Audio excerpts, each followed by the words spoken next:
அப்படியே கிளம்பி பக்கத்துல இருக்கிற கோயிலுக்கு வந்தேன். அப்படியாத்தா? கோயிலாவும் கோயிலுக்கு தான் போயிருக்கு. கொஞ்சம் உன்கிட்ட பேசணும்தா, பேசலாமா? என்னப்பா என்கிட்ட பேசுறதுக்கு உத்தரவெல்லாம் கேட்டுட்டு இருக்கிற? என்னன்னு சொல்லுப்பா. ஆத்தா ஆனந்தி, என்னைக்கு நீ இந்த குடும்பத்துக்காக ஊரை விட்டு போய் கஷ்டப்பட ஆரம்பிச்சியோ அன்னையிலிருந்து நீதான் அந்த குடும்பத்துக்கு எல்லாமே. உன்னை கேட்காம இதுவரைக்கும் அப்பா எந்த முடிவும் எடுத்ததில்ல, இனிமேலும் எடுக்க மாட்டேன். சரிப்பா, அது எனக்கு தெரியுமே. ஒன்றும் இல்லத்தா, அக்காவுக்கு கல்யாணம் கூடி வந்துருச்சு, நம்ம நேரமும் நல்லா இருக்கு. உனக்கும் ஏதாவது நல்லது நடக்கும்னு அப்பா மனசுல படுதுமா? ஆமாப்பா, எனக்கும் அப்படிதான் தோணுது. அப்பா ஏதாவது முடிவெடுத்தா அது குடும்பத்துக்கும் உனக்கும் நல்லதா இருக்கும்னு நீ நம்புறியாம்மா? உன்னைய நம்பாம வேற யாரப்பா நம்ப போறேன்? எதுவா இருந்தாலும் சொல்லுப்பா. அது வந்துமா. சொல்லுப்பா. இல்ல, இது போன்ல பேச வேண்டிய விஷயம் இல்ல. நீ அக்கா கல்யாணத்துக்கு ஊருக்கு வா, நேர்ல பேசிக்கலாம். சரிப்பா. அப்பா சொல்லுமா. நானும் உங்ககிட்ட ஒரு விஷயம் சொல்லணும்னு இப்பதே மனசுல நினைச்சேன். அதுக்குள்ள நீங்களே போன் போட்டிய. என்னம்மா? நான் என்ன முடிவெடுத்தாலும் உங்களையும் குடும்பத்தையும் யோசிக்காம முடிவெடுக்க மாட்டேன்னு உங்களுக்கு நம்பிக்கை இருக்குல்லப்பா? அந்த நம்பிக்கை இருக்கிறதுனால தானம்மா இந்த குடும்பம் இன்னும் குடும்பமா இருக்கு. நீ எது முடிவு பண்ணாலும் அது நம்ம குடும்பம் நல்லதுக்காக தான் இருக்கும்னு நான் நம்புறேம்மா. எதுவா இருந்தாலும் தயங்காம சொல்லுமா. அது வந்துப்பா. சொல்லுமா. இல்லப்பா, எனக்கும் இத போன்ல பேசுறது சரியா இருக்கும்னு தோணல. நேர்ல பேசினாதே சரியா இருக்கும். அக்கா கல்யாணத்துக்கு நேர்ல வரும்போது பேசுறேன்பா. சரிம்மா, நேர்ல வா, பேசிக்கிடுவோம். அப்பா வச்சிடுறேன். சரிப்பா, நானும் வச்சிடுறேன்பா. ஆனந்தி கிட்ட பேசுனீங்களா? என்ன சொன்னாவ? இந்த விஷயத்துல எங்களால உடனே எந்த முடிவுக்கு வர முடியாது. அவ சின்ன பொண்ணு, இத போன்ல பேசினா சரியா இருக்காது, அதனால நான் கேட்கல. கோகிலா கல்யாணத்துக்கு நேர்ல வர்ற போது இத பத்தி பேசிடுவோம். அதுக்குள்ள எந்த முடிவுக்கு வர வேணாம்.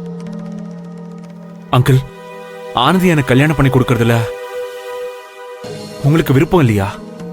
தம்பி, இதுல எங்க விருப்பங்கிறது முக்கியம் இல்லையே, ஆனந்தியோட விருப்பம் தானே முக்கியம். அதத்தான் அவர் சொல்றாரு. நல்லவங்க நீங்க, புரிஞ்சுப்பீங்கன்னு நம்புறோம்.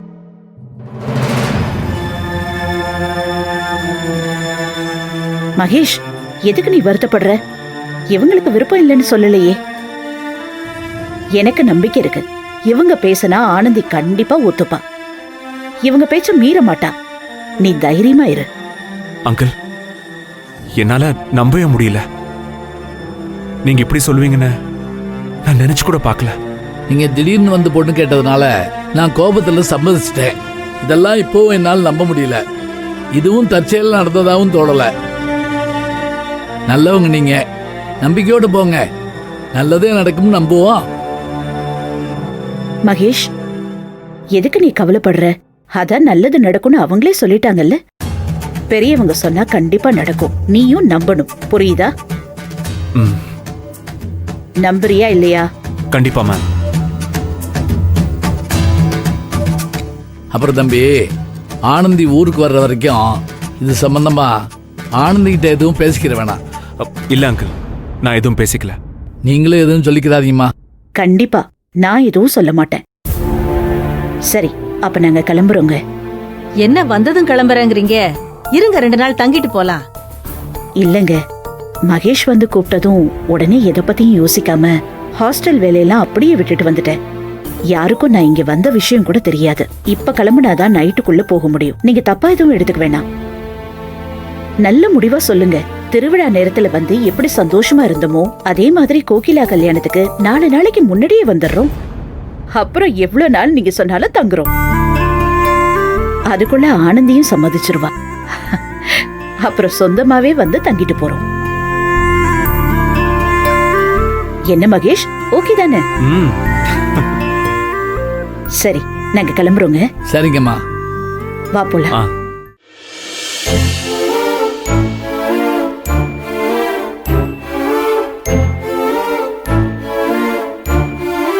சரி நாங்க கிளம்புறோங்கய்யா. ஆ ஆ, போயிட்டு வாங்க. வாங்க தம்பி, ஓகே. போயிட்டு வாங்க. நாங்க போயிட்டு வரோம். ஆ. வரோம்மா. சரி வாங்க.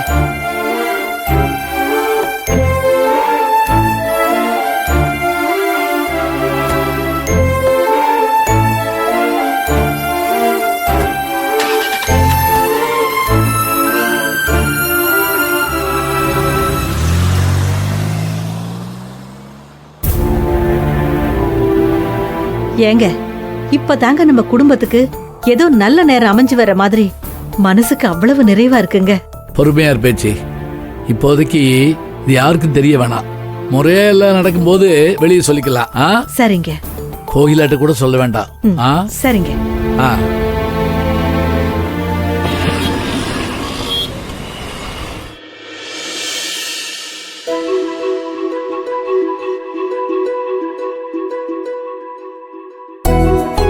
ஆனந்தி, இந்த புடவையில நீ அப்படியே தேவதை மாதிரி இருக்க. பின்ன என் மாமியார் வாங்கி கொடுத்ததாச்சே. ம்ஹும். என்னடா அண்ணா, அண்ணிக்கிட்ட பல்பு வாங்கினியா? அண்ணி, நீங்க சாதாரண ஆளே இல்ல. அப்பாவி மாதிரி பேசி பொண்ணை பார்த்தாலே மண்ணை பார்த்து நடக்கிற என் அண்ணாவையே கரெக்ட் பண்ணிட்டீங்களே. எங்க அம்மா வாயாலேயே நீங்க தான் அவங்க மருமகன்னு சொல்ல வச்சிட்டீங்களே.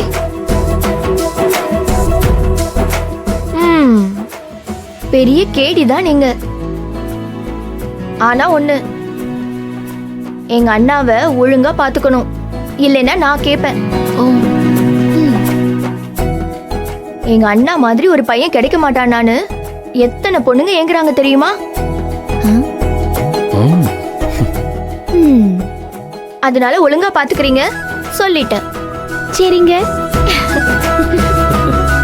ஏய், என்னடி என் மருமகளை மிரட்டிட்டு இருக்க? அவளுக்கு சப்போர்ட்டுக்கு யாரும் இல்லைன்னு நினைச்சியா? நான் இருக்கேன், நீ உட்காருமா. இந்தா காஃபி எடுத்துக்கோ.